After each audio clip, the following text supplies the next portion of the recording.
오늘 그 야고보서 2장 14절로 26절 말씀을 저희가 영어까지 해서 3번 읽은 건데요. 사실은 월요일 날 이게 우리 매일 묵상 본문이었죠.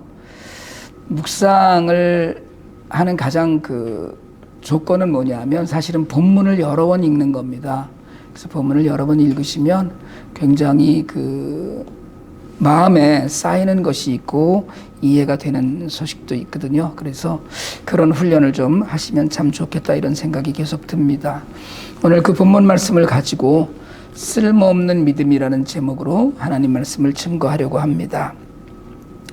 주중에 카톡으로 소식 드렸습니다만은 IT 소식이 심상치 않습니다. 가뜩이나 혼란 가운데 있었는데 대통령이 암살당하면서 공권력이 이제 완전히 무너지고 나니까 깽단들이 영역 다툼을 하고 모두가 두려워하고 있어요. 워낙 깽단 세력이 커져서 지금 미국의 파병 요청을 공식으로 했습니다. 미국에서 지금 굉장히 좀 미온적으로 그 군대를 지금 파병하는 것을 그 고려해달라고 얘기는 하고 있는데, 얘기가 오고 가고 있는데, 미국이 1915년부터 34년까지인가를 IT를 식민 지배했거든요. 사실은 그러면 식민 지배죠. 점령하고 있었으니까 다시 한번 미국에 이번에는 IT에서 파병 요청할 지경이 됐고요. 전국적으로 비상 상황이 되고 길거리에 차가 없는데, 차가 없는 이유가 두 가지입니다. 하나는 그 총격전이 너무 심해지고 있어서 그렇고, 또 하나는 가스가 전혀 없습니다. 지금 전기가 공단에는 가보신 분들은 아시지만 공단에는 전기가 늘 낮에는 항상 들어와 있거든요. 요즘 공단에도 전기가 안 들어오고 있는 상황이고요.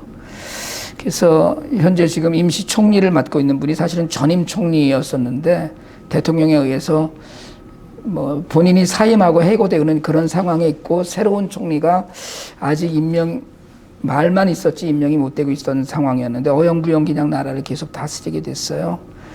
저희가 선교센터로 사용하고 있는 소나피 공단은 그래도 60 내지 70%의 직원들이 금요일부터 나와서 일을 하고 있습니다. 하루라도 쉬면 먹는 문제가 해결이 안 되기 때문에 코로나 와중에도 거의 100% 출근했는데 이번에도 이틀 정도 쉬고 공장이 가동되고 있답니다.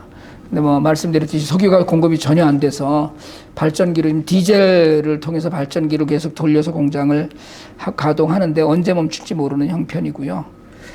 그리고 더 큰 문제는 이제 사건이 어제 해결이 되어서 그 도미니카 대사관에서도 공식적으로 이야기를 그 선교사들하고 기업인들 모이는 단체 카톡에다 올렸더라고요. 어제 해결된 사건은 보름 전에 한국인 선교사 3분을 포함해서 현지인 둘까지 5명이 납치가 됐었습니다. 그래서 그동안에 한국 정부하고 미국, 왜냐하면 그 중에 또 한국분 한 분은 미국에서 가신 분이어서 그 국적은 미국이었거든요. 그래서 정부들이 애쓰고 물밑 협상을 해서 어제야 겨우 풀려나는 사건이 일어나서 그동안에 사실은 한인 사회나 그 초비상 상황이었죠.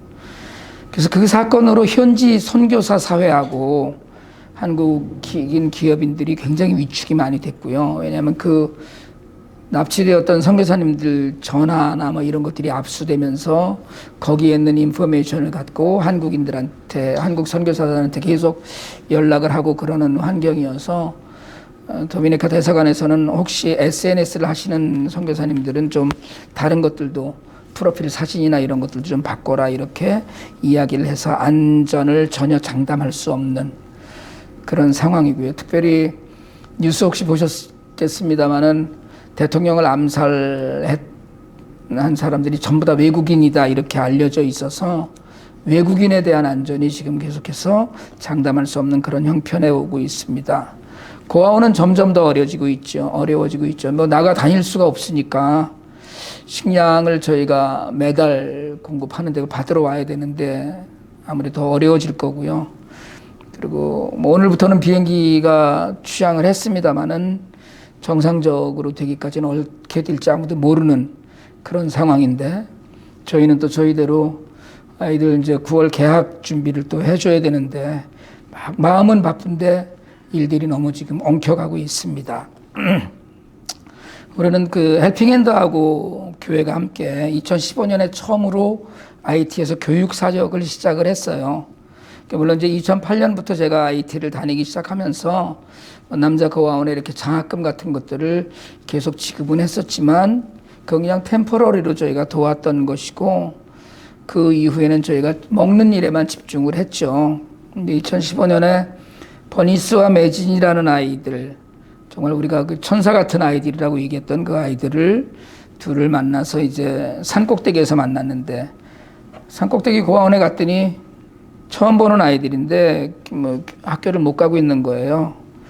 너무 이제 그 아름다운 스토리들이 있는데 그래서 그 아이들도 그날 학교를 하나님께 학교 보내달라고 기도해라 그러고 와서 그날 저녁에 이메일을 보냈더니 10분 만에 어떤 분이 자기가 후원하겠다고 답장을 주셨어요.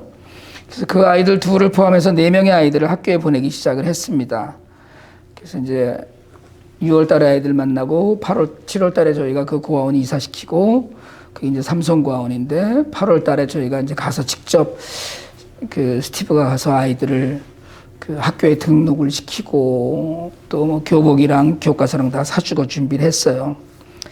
이제 아이들 준비를 다 시켜주고 학교는 이제 잘 다니겠지 하고 9월 중순에 다시 갔는데 애들이 학교를 안 가고 있는 거예요.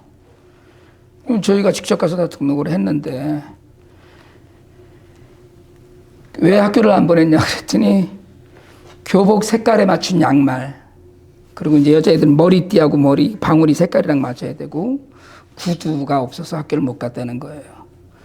얼마나 화가 나든지 제가 처음으로 고아원 원장한테 소리 지르면서 씩씩거렸죠. 그래서 내 아이를 다 이제 차에다 태우고 시장에 갔어요. 가서 뭐 백팩, 머리띠, 속옷, 양말, 구두 뭐 이런 걸 다 샀거든요. 거의 한 아이당 50불 가까이 들더라고요. 구두가 8불, 백팩 20불, 뭐 머리띠 2불, 방울 뭐 4불 이런 식이 되다 보니까 그때 정말 참 많이 미안했어요. 애들한테도 원장한테도 후원자한테도 미안했죠.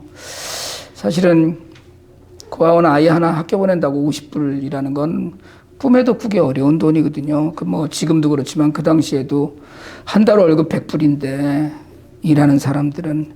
그래서 제가 돌아와서 중앙일보에 쓴 칼럼 제목이 힘내라고 말만 했다였습니다. 그때 쓴 칼럼의 마지막 부분을 좀 읽어드리고 싶어요. 그냥 만나서 쌀 한 포대 사주고 힘내라고 하나님께서 너희와 함께 하신다고 예수님의 사랑으로 너희에게 왔다고 늘 그렇게 말만 했다.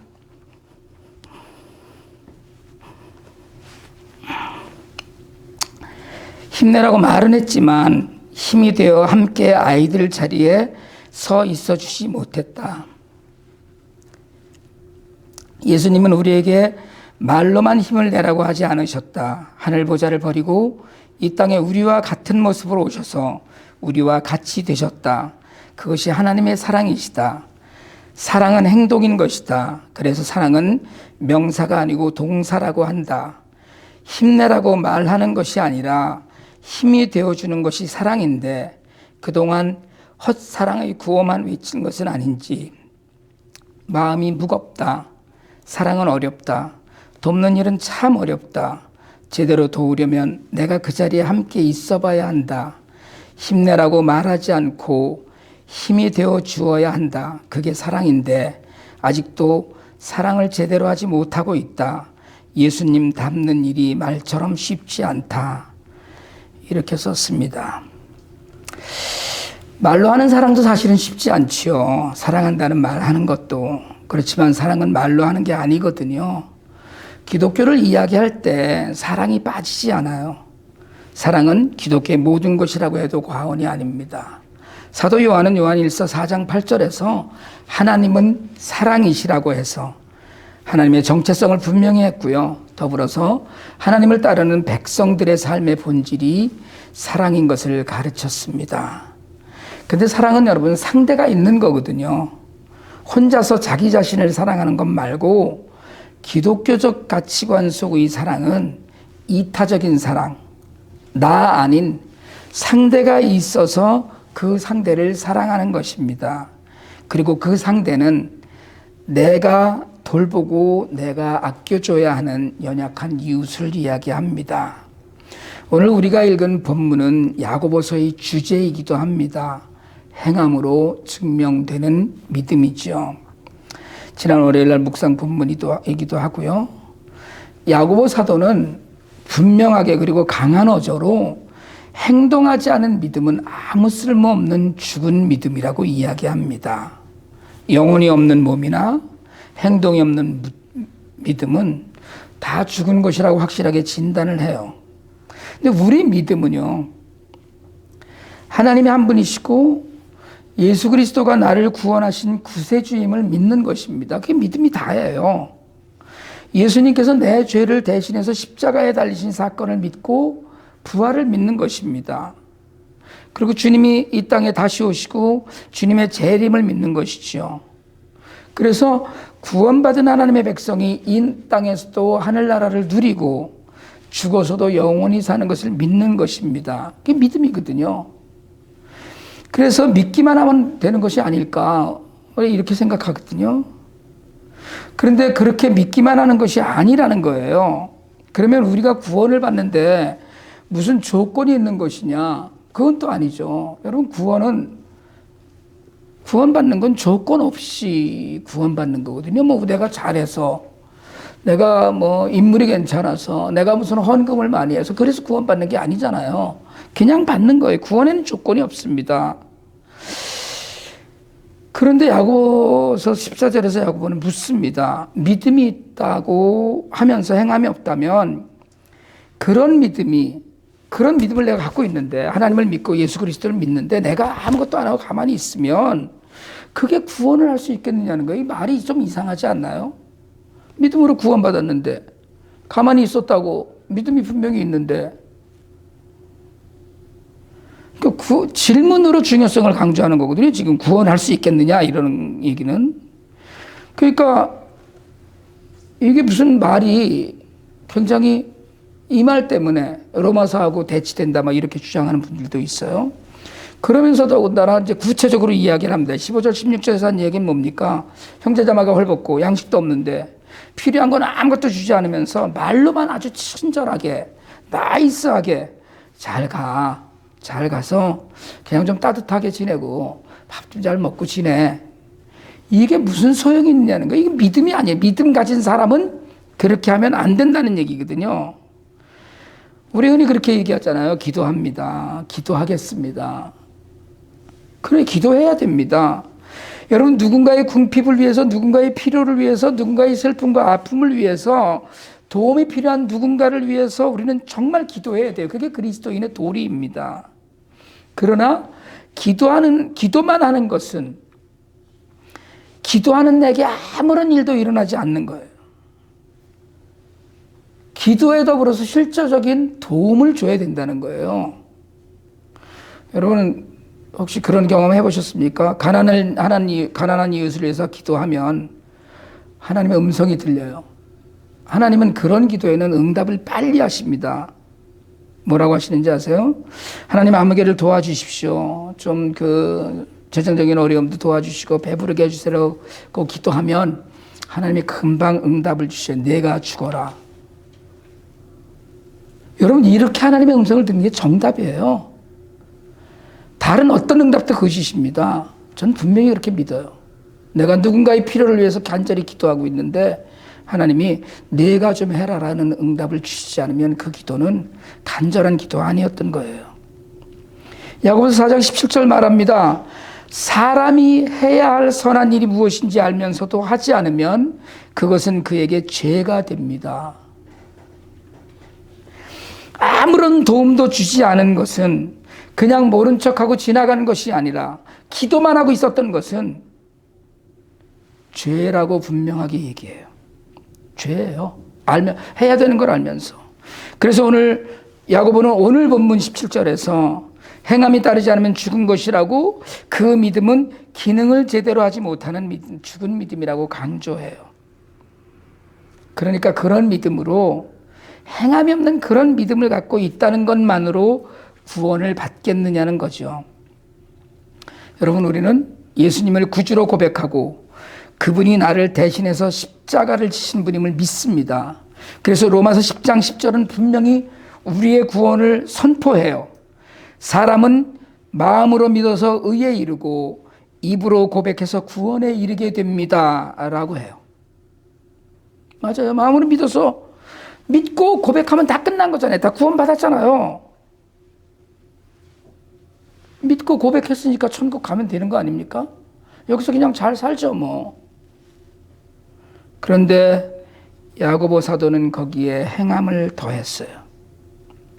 그래서 혹자는 뭘 해야지 구원받는 것처럼 오해하는 사람들이 있는데, 야고보 이야기는 애초에 믿음이 있다고 하는 사람은, 진심으로 구원의 감격을 누린 믿음 있는 사람은 가만히 있지 않는다는 거예요. 그래서 믿음은 삶을 통해 보여줘야 한다는 것입니다. 믿음을 증명하라는 거거든요. 너 믿음 있어? 나는 행하는데? 그러니까 나는 내가 행하는 걸로 내 믿음을 보여줄 테니까 너는 아무것도 안 하는 네 믿음을 보여줘봐. 믿음이냐 그게? 이렇게 묻는 거거든요. 거기다가 19절은 굉장히 심각한 신학을 이야기합니다. 이 정통 신학이거든요. 하나님을 믿는데 사실은 귀신도 믿는다는 게 이 신학적인 사고방식입니다. 귀신도 하나님이 창조주이시고 예수님이 구원자시라는 사실을 알아요. 알기만 하는 게 아니라 귀신도 믿습니다. 그분이 창조주야, 믿어요. 예수가 하나님의 아들인데 내려와서 십자가에 달려 돌아가셔서 아주 우리가 곤란하게 됐어. 그걸 믿습니다, 귀신도. 그건 분명하게 믿는데 귀신에게 없는 것은 하나님께 대한 순종이 없는 거예요. 그래서 하나님의 반대편에 선 거거든요.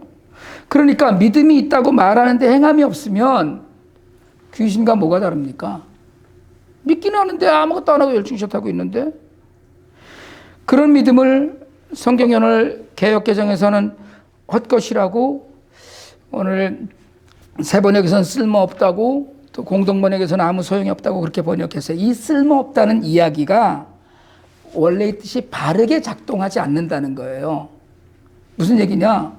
믿음이 기능을 못하는 믿음인 거예요. 그러면 구원 안 된다는 얘기죠. 구원이 가능하지 않는 믿음, 뭐 아무짝에 쓸모없는 얘기죠.